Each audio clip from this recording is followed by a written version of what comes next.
Securities and advisory services offered through Cataray Grant & Company Incorporated, a registered investment advisor and member FINRA SIPC. Cataray Grant and Sage Planning Solutions are separate and unaffiliated entities. The information provided here is for general informational purposes only and should not be considered an individualized recommendation or personalized investment advice. Any opinions or forecasts contained herein reflect the subjective judgments and assumptions of the authors only and do not necessarily reflect the views of Cataray Grant & Company Incorporated. Investing is subject to risks including loss of principal invested. Past performance is not a guarantee of future results. No strategy can assure a profit nor protect against loss. This information is not intended to be a substitute for specific individualized tax, legal, or investment planning advice. Neither Cataray Grant & Company Incorporated nor its registered representatives or employees provide tax or legal services. Please note that individual situations can vary. Therefore, the information should be relied upon when coordinated with individual professional advice. Welcome to the Sage Planning Solutions podcast. I am your host, Dominic Ruiz, and joining me today are my two co-hosts, Patrick Bennett and Brad Marshall. In our last episode, we discussed the accumulation phase, and in today's episode, we'll be discussing phase 2, the preservation phase. Now, gentlemen, each of these phases are very unique because there's an overlap between accumulation and preservation. And traditionally, and I use the word traditionally very objectively, from my experience, investors have a difficult time adjusting to the fact that they're moving into a phase that is less focused on growth and more focused on preservation. So if you could both please share with us your experience working with clients and helping them prepare for the preservation phase. Actually, Dominic, if you could start, just give us sort of a high-level description or a definition of the preservation phase. Preservation phase is really when a client is within 5 to 7 years before they retire. And they're looking at going, I've been growth driven for such a long period of time. Now I'm entering the phases for financial planning for retirement. So we're looking at preserving wealth instead of being more focused on growing an asset. That's why I mentioned the word objectively, because we've met so many clients over the years that, quite frankly, don't want to go own bonds. And so they're not focused on that. They said, hey, growth has got me here.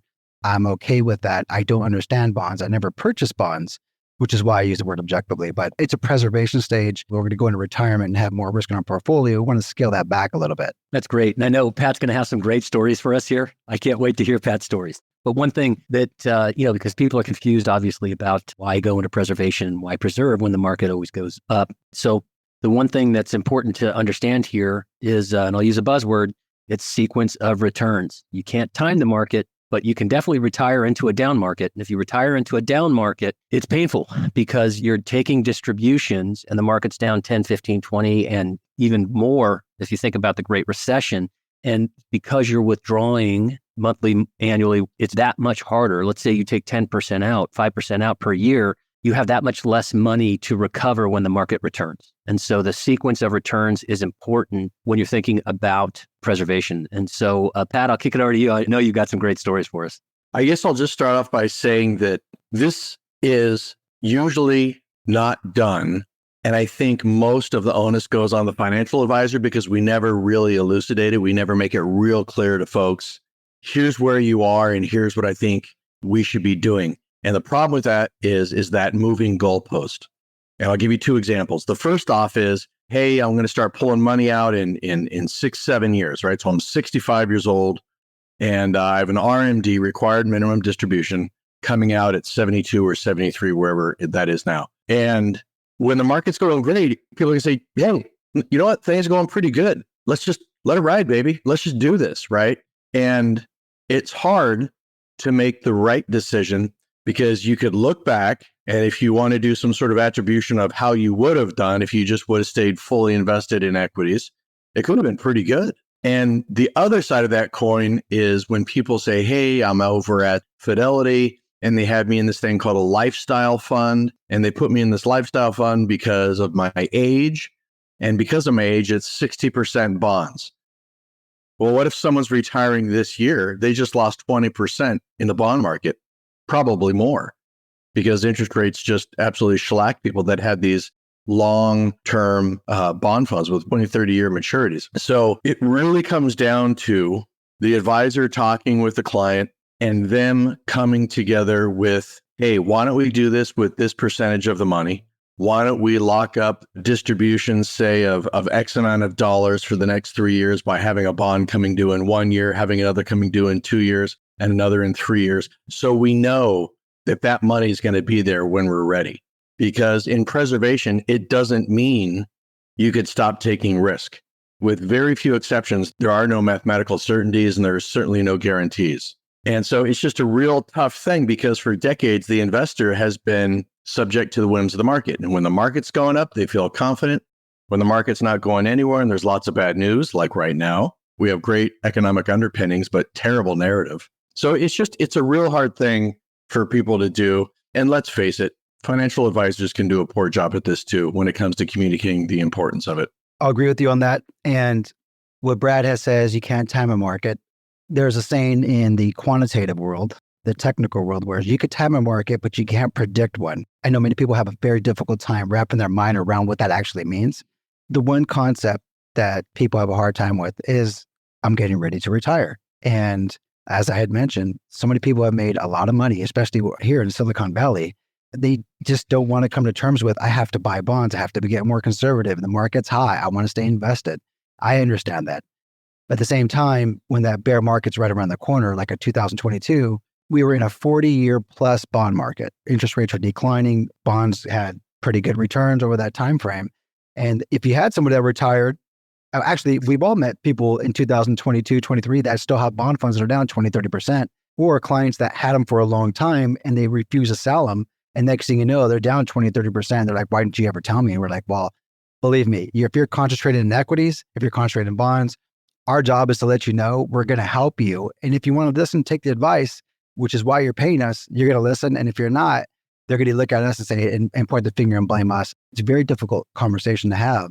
And I said the word objectively because we have clients that are in their 80s or 90s that are full equity because they never want to take the pedal off the gas because they understand markets. They've been through enough markets and they're like, you know what? The market's down 20%. How come we're not buying more?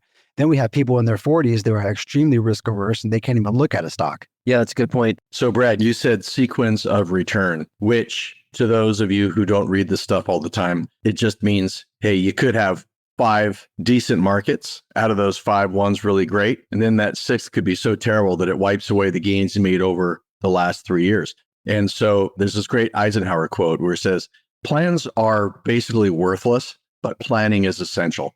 What does that mean to me? It means that you have to sort of take a look and say, well, where are we going to be if we don't do anything? And you can get away with that stuff in your 40s and your 50s, sometimes even your 60s. But you have to prepare yourself for the fact that it seems like there's a calamity every 6 or 7 years. There's something where all of the people on CNBC who are buy side, bond salespeople, they sort of shrug their shoulders and they roll their eyes and go, wow, it was a perfect storm. And that's their way of sort of not really taking responsibility for anything. But when the rubber meets the road, I have to call up Mr. and Mrs. Jones, who live in Main Street, USA. And what's in the back of their head is, why did you protect me from this? And that's tough conversation. So sequence of return is a big one. The second one is this. So I'm 55. Brad, you're 55. When we were kids, people dropped dead at 68. Hey, what happened to Mr. Smith down the street? I don't know. Fell over. Was going to pick up a ball on the golf course, never got up. Boom, done. Okay, funeral. Now, if you have high blood pressure, there's a pill for that. If you have hypertension, there's a pill for that. If you have anything, there's a pill for that. And so now what's happening is our lifespans have grown by probably 15, 20 years. And, if you have good genetics, it's going to go longer than that. If you have bad genetics and you're like me and you smoke and don't take care of yourself, just kidding, you're probably not going to live that long. So the ones that are going to live that long, how much can you really turn your back on the equity market when the bond markets are going to hopefully get you inflation plus 2? Gosh, that would be neat. For years, they've been inflation minus what, Dom? Just a negative return, especially right now. I think that the only way a lot of these fixed income bond investors even break even is by taking on more risk, which they're uncomfortable with because they're so risk averse. They're going to be pushed into equities. That's the only way they're going to break even, especially the ones that have the long-term 10, 20, 30-year treasury bonds that are usually in ETFs and mutual funds. The only way they're going to break even is by adding equities to their portfolios, which is probably the most uncomfortable thing for them to do. Now it's a conversation of managing behavior. Hey, Mr. and Mrs. Jones, I know that you are so risk averse, but now the only way we're going to get to break even, and it's going to be even more difficult because you're in the preservation stage, and it's going to get more challenging as time progresses because then we're going to move into the distribution phase, which means that's another thing you got to wrap your mind around. That's a tough conversation because in the distribution phase, now we're taking money out. And if we're in a hot market like we were up until 2022, you could take your required minimums out and you can still make equity-like returns. And you're like, okay, this is great. I'm not worried about it. And I'm getting whatever I'm taking out put back in by the equity markets. However, we get a year like 2022 where the market just got absolutely crushed and you're taking your RMDs out. You're like, hey, wait a minute, how come we're down? And we become so accustomed to taking money out and getting it replenished by the market. I read an article the other day after this sort of unexpected recovery in 2023 that said, wait a minute, you read? Only when you send me articles. I read an article Dominic sent me. Yes. I do read your emails, Dominic. I really do. I appreciate that. But it said that most 401ks were flat over a 5-year period because let's define 3 things. We've got a passive investor who you leave it alone, you trust the market to do its work. You've got an active investor who's, adjusting the portfolio based on some big picture macros. And then you've got a tactical investor. I think Dominic, of course, being a technician, will have a lot more definitions, a lot more sort of subtext there. But if we just put it into those 3 categories, a passive investor in their 401k said that they were flat over 5 years. The S&P was down 20%, 18.5%, and NASDAQ was down 33% in 2022. So if you blend those, you've got a minus 27. Look up the law of loss, right? When you lose 50%, you need 100% return from there just to get back to even. So because of the law of loss, that's why you need to be active, minimum active, like you did from end of 2007 to the beginning of 2009. You had to double your money just to get back to square one. And that was about 7 years. And so, I hate to say it, keep saying this, you need an advisor. But I think actually, especially with all the geopolitical tension, all of the things that are going on, raising rates, the U.S. is, there's a bigger divide between our markets and the international markets. You need to be tactical, and that's Dominic. So you need someone to help you navigate these markets. Here's the problem. The playbook that was written in stone in the 80s and 90s is now, it's obsolete. You would talk to people and they say, oh, no, I read this thing in Forbes. You take your age and you subtract it from 100. And that should be your allocation to this asset class. And then with the rest, you put into this asset class. And then you sit back and you sort of listen to the late night financial guys on the radio and you read a book every now and then and things will be okay. I think there was a time for that. And maybe we'll get back to that. Gosh, I hope we do, right? That would be nice because you have to have somebody who doesn't get sick at sea at the wheel the entire time. Because there's just too many, like I said, calamities. Also, there could be a period where you put your money in the S&P for 10 years and you don't make a dime. Like Brad was saying, there could be times where things just don't work out. And Brad said something earlier about, well, just keep your money invested and it'll work out. But the reality is tell that to a 68-year-old, tell that to a 75-year-old. Heck, we have clients that don't buy green bananas. So I don't think if we tell them, hey, just wait around for 6 or 7 years, it's going to work out. So it's just punishing. We're in a world now where there just aren't a ton of pensions. There aren't a lot of guaranteed retirements anymore. Yeah, we all know those folks. But now it's sort of like, welcome to America. It's only business. Don't take it personally. And, like I've said before, the daunting thought of retiring well, going into infirmity and, well, I guess dying, at something that is not diminishing, it's not humiliating. It's so expensive. And there's so much to do. And having somebody who can help you navigate this stuff. And let's be honest, we all know people who may have been really sharp at one time, but now they don't have the wherewithal to do it. And so they either shrug their shoulders and don't open the envelope with their statement in it anymore, or they just sort of stop caring because they go, hey, you know what? I'm not going to worry about it anymore. Who is worrying about it? That faithful son or daughter who knows that they're going to have to come up with the money to take care of you. Or who else is worrying about it? Well, the heirs who are saying, gosh, I wish this would have been handled differently. Mom and dad aren't really going to leave us that much money because they never really got around to finding somebody to work with. And it's hard to find somebody to work with. It's not easy because you have to be wondering, who are these people? Are they going to hurt me? Are they charging me for something I could do myself? And so it's such a tough thing. Hopefully there's somebody who is listening to this that can get a little bit of inspiration to maybe pass it on to somebody who needs to hear it and reach out. On top of all that, it's during this phase we introduce clients to things that they probably heard from commercials or their own parents, which is increasing their emergency funds. Now we need to talk about tax efficiency in a different way than just earning income. Long-term care planning, that's a big one. And most people are like, I don't want to waste my money on long-term care. I'm never going to use it. and they have to worry about being in a care facility, like you mentioned, Pat. Those are also big obstacles that they have to wrap their mind around with aging and getting ready for distributions. So from my experience, there's been a lot of clients that have a very tough time coming to terms with the fact that they're going to age. Well, I mean, this is the preservation conversation. So that's the important part, right? You've got to preserve your assets so that they are available to take care of you. And I don't know what the statistics, I think it's 50% now, right? For people that go into long-term care. And by the way, new long-term care, it's not our parents. And Pat keeps saying the algorithm is different today. We're not saying, I think there's a famous quote from, I think it was from John Marks Templeton that said, be careful when you hear this time it's different. So I don't think that the message he's saying is that this time it's different. However, the investment world's gotten more complex, and we are in a very, very, if you would have just closed your eyes in 2009 and put your investments in the NASDAQ and the S&P and just closed your eyes for 10 years, been great. But that's not where we are today. Should you have some money in the international markets? I mean, there's wars all over the place. It's strange out there. And so preservation today and the algorithms today, and even long-term care is different today. It's not that thing where you put your money in, if you don't use it, you lose it. Because now if you don't use it, it's part of the estate that goes to the beneficiaries. And the preservation phase, from what I've read, is really considered a mental reset.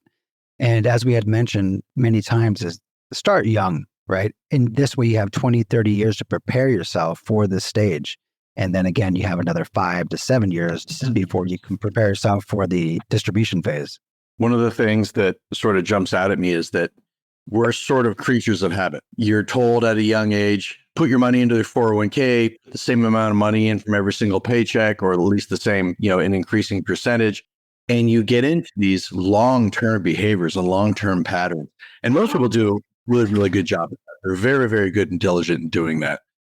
And then at the time when it really kind of means the most, what happens? You're stuck doing the same behaviors, and you're at a point in your life where you need to change up your behaviors. So it could really be kind of a daunting thing. Dominic just said, consider it a reset. That's kind of like saying, hey, listen, we're going to switch churches, or we're going to become vegans, or we're going to, something that's just, it feels like, hey, that's too big of an ask. It's really too big of an ask. And so I think having somebody kind of guide you through that. I was talking with somebody the other day, and we were talking about just this exact subject. And she just says, well, I need this, and I need this much income, and I want it to grow. And I said, okay, I know what we want, but let's take a look at needs. We can't take another bear market. If we do, and if you're down, if you want to do that sort of an allocation, and the equity allocation is down 15, 18%, it's going to be a striking and disarming moment for you to have to come to grips with that. And she sort of said, well, what if it goes the other way? And if we're up 20, 25% over a 2-year period of time? I said, yeah, but I'm not going to play that game with you.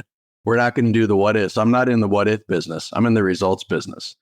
And, the what ifs are for the guys on TikTok selling insurance, and the guys on Instagram selling the get rich quick schemes. Because at the end of the day, who are we talking to? We're talking to, like I said, Mr. and Mrs. Main Street. We're talking to their children, and their children might be in their 50s, maybe even 60s. And that's the truest currency of our profession. It's not the stuff you see in the movies. It's the hard conversations. It's sitting down at the kitchen table of our client and saying, hey, great, this is where we've gotten to over the years. Now it's time to readjust things. Or it's, okay, we tried to take one more bite of the apple and it didn't work out. Where does that leave us now? And so I just think sitting down face to face, eyeball to eyeball, and having these conversations, they're not easy. Usually they're pretty great. But if we can't get out of growth and go into something closer to, downshifting a bit, people just get into real trouble sometimes. And it's too bad, because they've spent decades building it up only to get a little bit kind of loosey-goosey there at the end. When I say the end, I mean just when you're going from accumulation to preservation. One thing Dominic said earlier is interesting. You can time the market, but you cannot predict it, right? So if you do go in, because of sequence of returns, if you should be preserving, but you want to stay in the markets because you want to get squeeze every last sort of penny out of the gains, and you invest into or you retire into a down market, and you're not still contributing, Pat, to your point, yeah, you've got to adjust annually. You look at it and say, okay, well, where are we now? Now what are we going to do? preservation obviously doesn't mean, we've got black swan events, right? We've got COVID. We had the Great Recession. We had the biggest one-day drop in history in 1987. The preservation phase is meant to avoid those, right? Because the normal volatility of the market you can handle. However, if we do have a black swan event and you're in a preservation, because you're working with a competent financial advisor who saves you from, most of that downturn, then, when the market's down by 50%, you go buy everything and get your hands on, right? So we're not saying you're not going to make money in preservation phase. You just got to think, it's got to be a little bit more tactical about it, a little bit more strategic. And there's one thing that we're making ourselves sound like pretty smooth operators here. When there's the black swan event, let's call a spade a spade. We have 2020 hindsight, baby. We do it right every time. When there's a black swan event, right? And I think we've all lived through 5 or 6, in our careers. The first major on mine was the top of the NASDAQ market in 2000. The next was 9/11. The next was 34% of the corporate bond market defaulting with, Enron and WorldCom. So these things, they happen. And, it's not a personal experience. It's kind of like when you live up in the Northeast and you say, hey, all the roads are frozen over. We're like, well, don't take it personally. It's not a personal event. It's happening to everybody, right? And if you have the perfect, let's put quotes around perfect, allocation for a black swan event, I think the best you do is break even or make a percent. You know what I mean? Unless you're Michael Burry and you happen to do something that amazing. But the reality is that correlations have tightened up significantly. It used to be if you owned equities, you own bonds. So when the equities go down, the bonds go up. It just doesn't work that way during significant market drawdowns. Everything I learned in my textbooks would always use a risk-free rate of 4%, 4.5%. And I would always ask my professor, rates are extremely low. Why are we using a 4% yield? And he would always tell me, well, historically, that's the average rate. As you said, Pat, typically bonds would protect the downside. That changed 2 years ago, where investors now, they're even scared to have a conversation about bonds because they've been bitten so hard by them. And so it's hard for people to wrap their mind around, are they really going to protect me from a black swan event? And they don't occur often. So I would, we really wouldn't be focused on that. I mean, I think the past 4 years has been a perfect example. You have COVID, which is a great example of a black swan event. It doesn't happen but once every 100 years. And then right after that, you had a big surge. Right after that, you had 2022. Then right after that, you had 2023.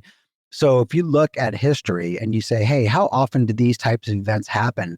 Well, we've had the past 4 years, which gives you a great example. And if you're an investor and been in the market throughout the past 4 years, and you've been able to commit to whatever strategy that you have for that time frame and you're still in, kudos to you, because most people would have pulled the plug and just exited the equity market a long time ago. I almost feel like we should define black swan to the uninitiated. To us, it's when we first started hearing black swan, who was it, Nouriel Roubini? He put out this book and he was talking about essentially the collapse of everything.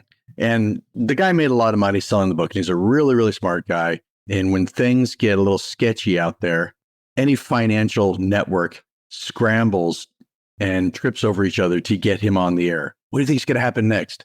Because he's a great sort of multiplier of fear in doomsday. He really does a masterful job at painting these scenarios to make people go, yes, that's right. And it kind of creates a self-fulfilling prophecy. And if you don't like sleep and you like heartburn and you really enjoy a great headache, go pull up his YouTube videos. But at the end of the day, when things sell off, and again, the market could stay irrational much longer than you could stay liquid. But at the end of the day, what happens is buyers eventually come back in. The cool guys on the financial news networks, they call it the return of animal spirits, which means, hey, we're ready to take risk again. And if people focus on how bad things are, look at the debt. Okay, yeah, I get it. It's high. Look at the deficit. Yep, it's high. Look at this, look at that. There's always a reason for fear, and there's always a reason to say no, cover your vitals, and wait for another day. But the one thing where we see people miss out, time and time again, and it's always almost the same exact quote, I'm just going to wait on the sidelines until everything sort of clears up. Problem is, by the time they get back in, the market's already rebounded 89, 90% from where it was. And what we do, like, again, I've said this before, when I start to twist my mustache and hash my evil plan is when I could buy $1 for 75 cents. In 2009, we're buying $1 for 62 cents. And that was great. You had to go through a lot of agita to get to that point. You had to put a lot of trust into, do you think the banking system is going to collapse? Do you think Wells Fargo is going to go away? Do you think B of A is going to turn into a pile of ashes? And if you thought to yourself, no, it'll get backstopped by the Fed, then the answer was, hey, we're going to go make some money here. We're going to scoop it up hand over fist. So it's got to be tough going it alone, especially when you don't know who to listen to. And the folks on TV, God bless them, they're there to put out a show. They're not there to inform you. That's why it's always wise. And like you guys know, I really don't care about the news. I get clients that call me, did you hear about this headline, that headline? And I always say, no, sorry, I don't listen to the news because I focus just on what the market's doing. As you guys know, as you had mentioned, the gentleman, the author for the Black Swan, they rushed to get him on their TV show or their podcast. He was right one time. All right, that's awesome. Then you have Michael Burry. He was great one time. Yeah. But you can't hang your hat up on that one time because they're still chasing that. And yeah, it could be a dopamine effect. And I think they got that dopamine rush and yeah, I was right. And then you got Michael Burry canceling his Twitter account. Granted, he was a genius one time. I'm sure he's extremely talented, but that's not Mr. and Mrs. Main Street. That's people on social media. Oh, he shut his Twitter down. What next? Oh, he shorted this. Oh, he's long this. But you can't build a financial plan. You can't get ready for retirement based on those. Those are one-offs. And if they're right, again, phenomenal. The chances of it happening, I don't know what they are. But for Mr. and Mrs. Main Street, that's not what they're looking for. They want someone to guide them and navigate them through storms and good markets. And as you guys know, when there's a storm, I like that because then you're looking for things to allocate assets to. When things are calm, I'm always looking for a storm to start occurring. So I guess the whole point of most of this is the earlier you start in the accumulation phase, the easier it is to transition to the preservation phase because your advisor, your planner is guiding you through that entire phase of accumulation, entering preservation, and you can come up with a plan how you want to preserve your assets. Yeah, this silo is my growth silo. That's my growth bucket. Here's my emergency fund bucket. Here's my real estate bucket. So work with somebody to help you prepare for the preservation stage. This way, when you're in distribution, it's not about how much money you always have. A lot of people say, I would rather have $1 million or $2 million today. Or there's the other client that says, hey, I'd rather get X amount a month for the rest of my life. So there's a different type of personality, but it's about how much cash you have coming in on a monthly and year-over-year basis versus just having one big lump sum. Yeah, you and Pat both touched on something that's interesting, and that is these doomsdayers are right every 7 to 12 years, right? They're going to hit it big. And so there's a psychological phenomenon that we're attracted to the thing we believe. So if you're following somebody who's a doomsdayer, you probably subconsciously or somewhere down there, your thinking is that something bad's going to happen and you want to preserve. And most of the time that's not true, right? Black swan events happen only once every decade or so. And even significant market downturns only happen once a decade-ish, right? Don't quote me. But the thing to be careful of is our own biases that are attracting you to the negative or the positive. Dominic, you said we have clients who are in their 80s or 90s that are 100% stocks. And, their kids even come in, because we always encourage them to bring the family in and the kids look at their portfolio. They're like their white knuckles on the desk. Like, what are you doing, Dad? Knock it off. So you got to be careful of your own biases. Then we have the kids on the opposite side that the parents have done such a good job being good investors, and they started early, that those behaviors transferred over to their children.